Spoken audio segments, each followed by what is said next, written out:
Assalamualaikum warahmatullahi wabarakatuh. Alhamdulillahirabbil alamin. Assalatu wassalamu ala asrofil anbiya'i wal mursalin Sayyidina Muhammadi wa ala ahlihi wa sahbihi ajma'in amma ba'du. Sebelumnya ada pepatah mengatakan, tak kenal maka tak sayang. Oleh karena itu sebelumnya perkenalkan, nama saya Rifda Nur Ramadia, biasa dipanggil Rifda, asal dari program studi manajemen Fakultas Ekonomi dan Bisnis Universitas Airlangga. Sebelumnya di sini saya berasal dari Kota Malang, tepatnya dulu saya bersekolah di SMA Negeri 1 Malang. Untuk riwayat organisasi yang pernah saya ikuti di SMA Negeri 1 Malang, yang pertama, saya dulu pernah menjabat sebagai salah satu pengurus, tepatnya bendahara umum di OSIS MPK SMA Negeri 1 Malang periode 2018-2019. Dan juga kebetulan saya juga terdaftar sebagai anggota aktif di Paskibra dan PMR SMA Negeri 1 Malang. Untuk riwayat pendidikan agama yang pernah saya dapat, dulu saya bersekolah di TK yang berpendidikan Islam, TK Aisyah Bustanul Afal, yang merupakan TK yang dirintis oleh Aisyah, yang merupakan salah satu organisasi otonom Muhammadiyah. Dan juga saya melanjutkan studi saya di SD Islam Surya Buana, yang merupakan salah satu SD swasta di Kota Malang. Lalu saya melanjutkan studi saya di Madrasah Sanawiyah atau MTS Surya Buana, yang merupakan satu yayasan dengan SDI Surya Buana. Dari situlah saya sudah mulai mendapatkan pendidikan agama Islam yang dibagi menjadi beberapa sub materi seperti Al-Quran Hadis, Akidah Akhlak, Fikih, Sejarah Kebudayaan Islam, dan juga Bahasa Arab. Selanjutnya mari kita langsung masuk saja ke topik pembahasan hari ini. Yang pertama adalah mengapa pelajaran agama Islam perlu untuk diajarkan di perguruan tinggi. Hal ini sebelumnya itu saya membaca beberapa bahwa hal ini memicu perdebatan di beberapa pihak. Seperti ada yang pro dan ada yang kontra. Dari mata kuliah pendidikan agama Islam itu sendiri itu sudah memiliki landasan ideologis, historis, sosial budaya, psikologis, dan yuridis formal yang sangat kuat. Kalau ditekankan lagi kepada saya, jika diberi pertanyaan seperti itu, maka saya akan menjawab perlu. Mengapa kok perlu? Karena menurut saya agama itu sendiri adalah sebuah fondasi. Fondasi itu sendiri itu bisa diibaratkan menjadi suatu bangunan, di mana jika suatu bangunan berdiri tanpa fondasi, maka akan percuma dan nantinya akan runtuh.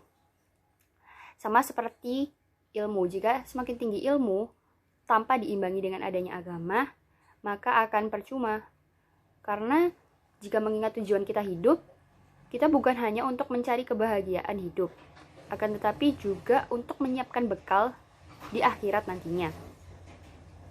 Jika kita melakukan hal itu, maka jelaslah kita menjadi orang yang akan merugi, karena terlalu lena dengan kebahagiaan duniawi adalah hal yang sangat berbahaya. Maka dari itu, adanya pelajaran agama Islam di perguruan negeri itu menjadi reminder atau pengingat kita semua bahwa kita perlu untuk mengimbangi antara urusan duniawi dan urusan akhirat nanti, sehingga kita dapat mencapai hasil maksimal di keduanya. Untuk pertanyaan kedua, apa landasan filosofi yang menjadi latar belakang pelaksanaan pembelajaran agama Islam di perguruan tinggi? Untuk pertanyaan ini, jawabannya akan dibagi menjadi 3 aspek, yaitu aspek yuridis, aspek religius, dan juga aspek psikologis.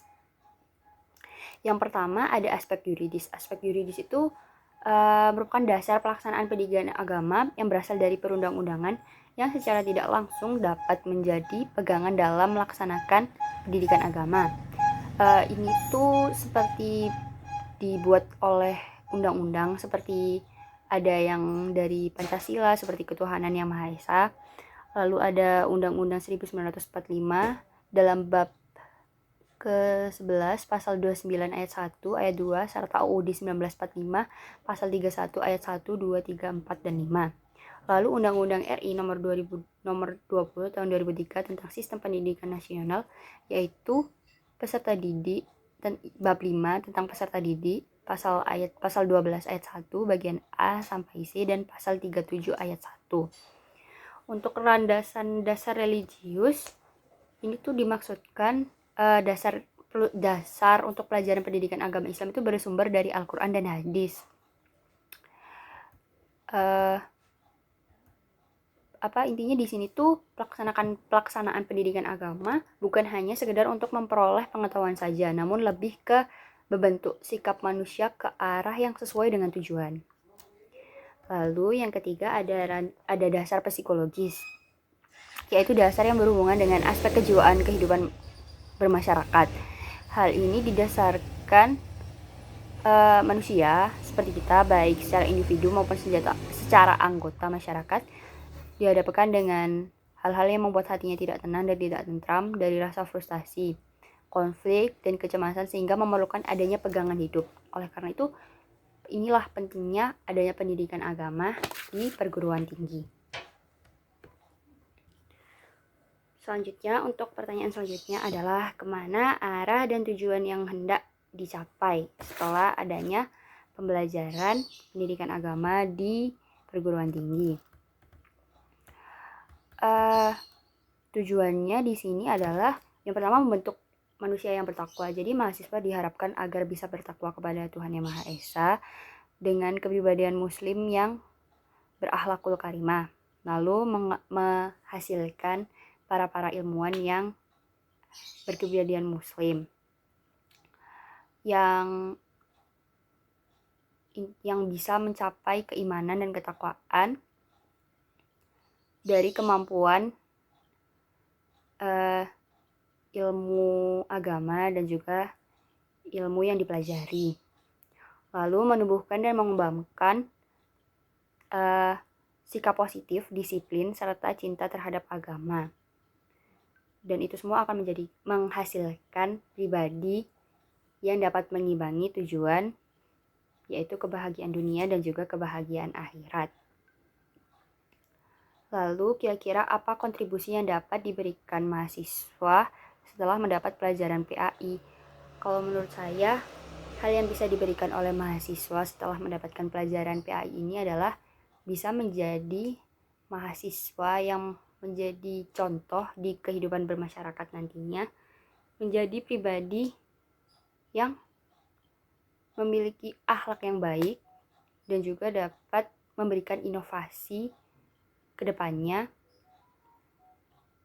dan juga dapat mengimbangi tujuan dari hidup seperti kebahagiaan dunia, seperti cita-cita yang akan dicapai, dan juga kebahagiaan akhirat, karena adanya pendidikan agama Islam ini sebagai pengingat dari keduanya.